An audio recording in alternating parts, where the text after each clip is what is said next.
नमस्कार सभी को, आप सबका स्वागत है अपने यूट्यूब चैनल मोनिका मैम जी की अकेडमी में। आज हम डिस्कस करेंगे हिंदी के शिक्षण विधियों के बहुत ही मोस्ट इंपॉर्टेंट क्वेश्चन जो हर बार प्रतियोगी परीक्षाओं में पूछे गए क्वेश्चन हैं, वो ही हम आज करने वाले हैं। तो आज का हमारा फर्स्ट क्वेश्चन रहेगा, निम्न में से कौन सी शिक्षण विधि है जो प्रगतिवादी सिद्धांतों पर आधारित है। तो इनमें से कौन सी ऐसी शिक्षण विधि है जो प्रगतिवादी सिद्धांतों पर आधारित है, तो वो विधि हमारी समस्या समाधान विधि। फिर नेक्स्ट क्वेश्चन है कि निम्न में से कौन सी शिक्षण विधि प्रजातांत्रिक नहीं है, यानी कि इसमें से इन चार विधियों में से ऐसी कौन सी विधि है जो क्या है, प्रजातांत्रिक नहीं है। तो वो हमारी रहेगी प्रोजेक्ट विधि, व्याख्यान विधि है वो हमारी रहेगी। 3 नंबर इसका रहेगा सही आंसर। फिर है 3 नंबर क्वेश्चन कि वह विधि जिसका प्रयोग चारों भाषा कौशलों के विकास हेतु किया जाता है, तो वो कौन सी विधि होगी, यानी कि ऐसी कौन सी विधि है जिसके की भाषा के कितने कौशल होते हैं, 4 कौशल होते हैं। तो इन चारों कौशलों के विकास हेतु किया जाता है, तो वो कौन सी विधि होगी, दूरस्थ विधि, द्विभाषी विधि, अनुकरण विधि या सूत्र विधि। तो इनमें से कौन सी विधि होगी, अनुकरण विधि। कौन सी विधि होगी, अनुकरण विधि। फिर है कि हर्बर्ट विधि का एक दोष नहीं है। निम्न में से मानो कि हर्बर्ट विधि है, इसका एक दोष नहीं है, तो वो कौन सा दोष नहीं है, तो ये देखेंगे कि यह शिक्षण के मनोवैज्ञानिक सिद्धांतों पर आधारित है। यह शिक्षण को अधिक स्वतंत्रता नहीं देती है, इसमें अधिगम की अपेक्षा शिक्षण पर अधिक बल दिया जाता है। ऐसा अनुभूति वाले पाठों के शिक्षण हेतु अधिक उपयुक्त नहीं है। तो इसका सही आंसर रहेगा 1 नंबर। फर्स्ट क्या रहेगा इसका सही आंसर, क्योंकि यह क्या कि यह शिक्षण के मनोवैज्ञानिक सिद्धांतों पर आधारित होते हैं, ये बिल्कुल राइट है। फिर है नेक्स्ट क्वेश्चन की पढ़ना सीखना के लिए साहचर्य प्रणाली का निर्माण किसने किया, यानी कि पढ़ना और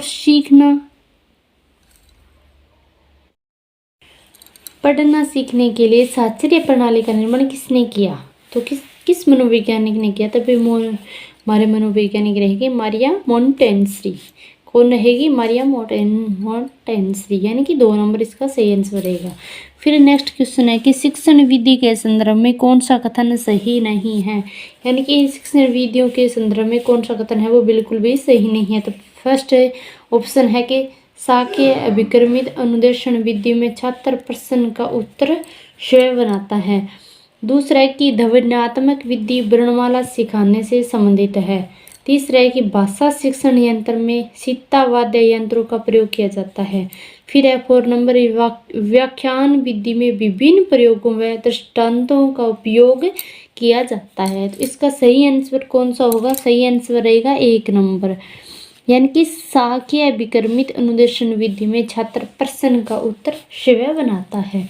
फिर नेक्स्ट क्वेश्चन है कि यदि हम चाहते हैं कि विद्यार्थियों का भाषा पर पूरा अधिकार हो, तो उन्हें ऐसे लेखकों की रचनाएं पढ़ने को दी जाए जिनका भाषा पर अच्छा अधिकार है।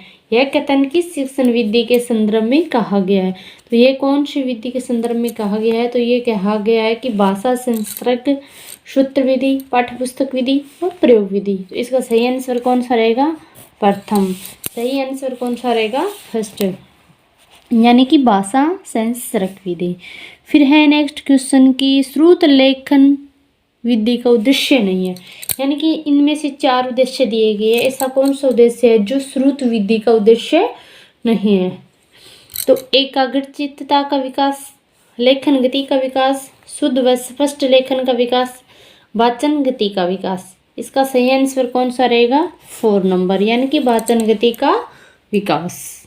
कोदर-रिचर्डसन विधि का इस्तेमाल कर्म लगाने के लिए किया जाता है। तो इसमें से कौन सा ऑप्शन सही होगा, तो वो वैधता, विश्वसनीयता, प्रयोज्यता या वस्तुनिष्ठता। इसका सही आंसर रहेगा 2 नंबर, यानी कि विश्वसनीयता। फिर है नेक्स्ट क्वेश्चन कि बच्चों की रुचि बनाए रखने के लिए आप कौन सी विधि का चयन करेंगे, यानी कि बच्चे हैं उनकी रुचि बनाए रखने के लिए हम ऐसी कौन सी विधि का चयन करेंगे कि बच्चे किसी भी कार्य हो उसमें रुचि बनाए रखे। तो इसका सही आंसर देखो कि बच्चों को पढ़कर आने को कहेंगे और प्रश्न पूछेंगे, स्वयं गतिविधि करेंगे तथा बच्चों को बताएंगे। आप गतिविधि में बच्चों को शामिल करेंगे, बच्चों को स्वयं गतिविधि करने के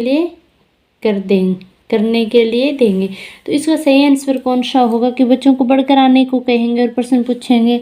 तो इसमें बच्चों की भी कम ही रुचि बनेगी, स्वयं गति करेंगे तथा बच्चों को बताएंगे, ये फिर भी थोड़ा ठीक है। मतलब आप गतिविधि में बच्चों को शामिल करेंगे।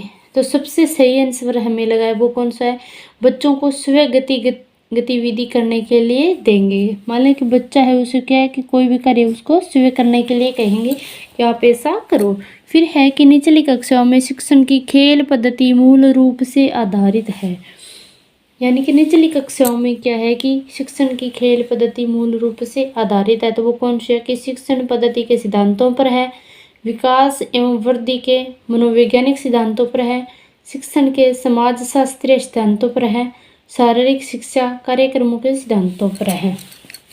तो इसका सही आंसर कौन सा रहेगा, 2 नंबर रहेगा। यानी कि विकास एवं वृद्धि के मनोवैज्ञानिक सिद्धांतों पर आधारित है। यानी कि निचली कक्षा में शिक्षण की खेल पद्धति मूल रूप से आधारित है। तो वो कौन सी होगी, विकास एवं वृद्धि के मनोवैज्ञानिक सिद्धांतों पर आधारित है।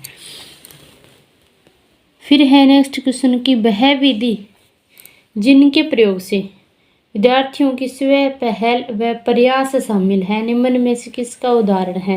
यानी कि इनमें से कौन सी ऐसी विधि है जिनमें कि विद्यार्थियों की स्वयं पहल और विकास शामिल है। तो निगमनात्मक विधि, अधिगमकर्ता केंद्रित विधि, परंपरागत विधि और अंतर्वैयक्तिक विधि। तो इसका सही आंसर कौन सा होगा, 2 नंबर, यानी कि अधिगमकर्ता केंद्रित विधि। फिर नेक्स्ट क्वेश्चन है कि उदाहरण, निरीक्षण, विश्लेषण, वर्गीकरण और नियमिनीकरण निम्नलिखित में से किस विधि के सोपान है। तो वो कौन सी विधि के सोपान है, निगमन विधि, आगमन विधि, अंतर्दर्शन विधि या बहिर्दर्शन विधि। यानी कि उदाहरण से नियम की ओर, उदाहरण से नियम की ओर कौन सी विधि चलती है, आगमन विधि, और नियम से उदाहरण की ओर कौन सी चलती है, वो होगी निगमन विधि। तो इसका सबसे पहले आपको क्या चीज़ देखनी है कि ये उदाहरण है और ये अंत में कौन सा है, नियम। यानी कि उदाहरण से नियम की ओर चलेगी वो कौन सी विधि होगी, आगमन विधि। फिर नेक्स्ट विधि है कि प्रोजेक्ट शिक्षण विधि किससे संबंधित है। प्रोजेक्ट विधि के मतलब कि प्रवक्ता कौन है, तो वो है जॉन डीवी। फिर है नेक्स्ट क्वेश्चन, प्राथमिक कक्षा के बालकों के लिए शिक्षण की उपयुक्त विधि है। यानी कि प्रथम प्राथमिक कक्षा के बालकों के लिए शिक्षण की उपयुक्त विधि कौन सी है, तो वो कौन सी होगी, खेल विधि। यानी कि बच्चों को क्या है कि खेल खेल में प्रत्येक चीज सिखाना। फिर नेक्स्ट क्वेश्चन है कि कक्षा 3 के विद्यार्थियों के लिए निम्नलिखित में से शिक्षण का सबसे अच्छा तरीका कौन सा है।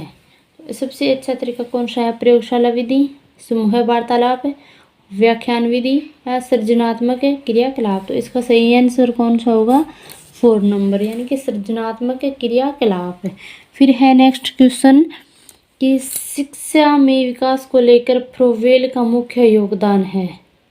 तो वो किसमें है, वाणिज्यिक शिक्षणालय, बालवाटिका, बालवाड़ी, पब्लिक स्कूल और लैटिन स्कूल। तो इसका सही आंसर कौन ये रहेगा, 2 नंबर, बालवाड़ी में। या खेल शिक्षण विधि के प्रतिपादक कौन है, खेल शिक्षण विधि है इसके प्रतिपादक कौन है, सुकरात, फ्रोवेल, किलपैट्रिक या अरस्तुत। तो इसके प्रतिपादक कौन है, फ्रोवेल। कौन है इसके प्रतिपादक है, फ्रोवेल। शिक्षा में फ्रोवेल का महत्वपूर्ण योगदान था का विकास, माने कि शिक्षा में फ्रोवेल का सबसे महत्वपूर्ण योगदान था। तो वो किसमें था कि खेल शिक्षण विधि के अंतर्गत था, क्योंकि फ्रोवेल को क्या है कि खेल शिक्षण विधि के प्रतिपादक माने जाते हैं। तो इसमें कौन सी होगी, व्यावसायिक school, public school, Latin school या किंडरगार्टन। कौन सा रहेगा, 3 नंबर ऑप्शन इसका क्या रहेगा, सही रहेगा, किंडरगार्टन। फिर है कि निम्न कक्षाओं में शिक्षण की खेल विधि आधारित है। यानी कि निम्न कक्षाओं में शिक्षण की खेल विधि आधारित है, शारीरिक शिक्षा कार्यक्रमों के सिद्धांत पर, शिक्षण की विधियों के सिद्धांत पर, विकास एवं वृद्धि के मनोवैज्ञानिक सिद्धांत पर या शिक्षण के सामाजिक सिद्धांतों पर। तो इसका सही आंसर कौन सा रहेगा, 3 नंबर रहेगा, यानी कि विकास एवं वृद्धि के मनोवैज्ञानिक सिद्धांतों पर। फिर नेक्स्ट क्वेश्चन है कि डाल्टन शिक्षण विधि का विकास किसने किया। यानी कि डाल्टन शिक्षण विधि का विकास किसने किया था, मिस हेलेन पार्क हस्ट ने। ये क्वेश्चन है भी, ये पूछने वाले क्वेश्चन है भी, मैं जो वही क्वेश्चन आपको करवा रही हूँ जो मोस्ट इम्पोर्टेंट क्वेश्चन है। जो इम्पोर्टेंट नहीं है वो मैं नहीं करवाऊंगी आपको, सबसे ज़्यादा मोस्ट इम्पोर्टेंट क्वेश्चन ही करवाया जाता है। ये क्वेश्चन क्या है कि रीट के अंदर भी पूछ सकते हैं, ये पूछने वाला क्वेश्चन है। फिर है कि निम्न में से रचना शिक्षण की विधि नहीं है, यानी कि निम्न में से रचना शिक्षण की विधि नहीं है तो वो कौन सी है? ये रीट लेवल सेकंड 2018 के अंतर्गत पूछा गया क्वेश्चन है कि प्रवचन विधि, निर्देशन विधि, प्रश्नोत्तरी विधि या भाषा संसर्ग विधि। तो इसका सही आंसर कौन सा रहेगा? 4 नंबर। फिर है कि वह शिक्षण विधि जिसमें भी अध्यापक शिक्षण करे और जो विषयगत योग्यता एवं कौशलों की दृष्टि से एक दूसरे के पूरक हो, यानी कि वह प्रोजेक्ट विधि में शिक्षा प्रदान की जाती है तो वो कौन सी होगी? सैद्धांतिक शिक्षा, जीवनोपयोगी शिक्षा, बेसिक शिक्षा या नैतिक शिक्षा। तो इसमें कौन सी शिक्षा होगी? जीवनोपयोगी शिक्षा। फिर है कि व्याकरण शिक्षा स्वतंत्र रूप से किस विधि में नहीं दी जाती, यानी कि व्याकरण की शिक्षा है जो किस स्वतंत्र रूप से किस विधि में नहीं दी जाती है? ये रीट लेवल सेकंड 2018 में पूछा गया क्वेश्चन है। तो भाषा संसर्ग विधि है, ये क्या कि व्याकरण शिक्षा में स्वतंत्र रूप से नहीं दी जाती। फिर है कि विभिन्न विषयों में निहित ज्ञान की एकता को स्पष्ट करने के लिए सहज संबंध आवश्यक है, वह शिक्षण जिस विधि से होगा। तो इस शिक्षण वो कौन सी विधि से होगा? तो वो होगा समवाय शिक्षण विधि।